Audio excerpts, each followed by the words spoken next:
η ανεμότρατα του καπετάν Στρατή. Είμαι ο Τζόρτζης και αυτή είναι μια ναυτική ιστορία που άκουσα, έγραψα, αλλά ποτέ δεν ξέχασα.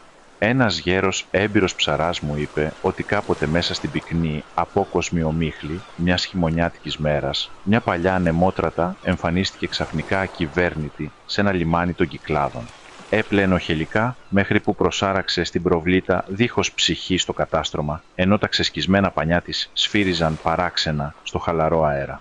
Οι συγχωριανοί του μαζεύτηκαν στην προβλήτα, κοιτάζοντας το σκοτεινό σκαρί με δέος και βουβία μηχανία. Όταν πλησίασε και αυτός να δει από κοντά, έμεινε έντρομος. Καθάρισε το αλάτι από την ξύλινη πλώρη για να σιγουρευτεί και πάγωσε. Αναγνώρισε αμέσως το θρυλικό σκάφος του καπετάν Στρατή. Η ανάσα όλων κόπηκε, καθώς μια παλιά πληγή άνοιξε ξανά στο νησί.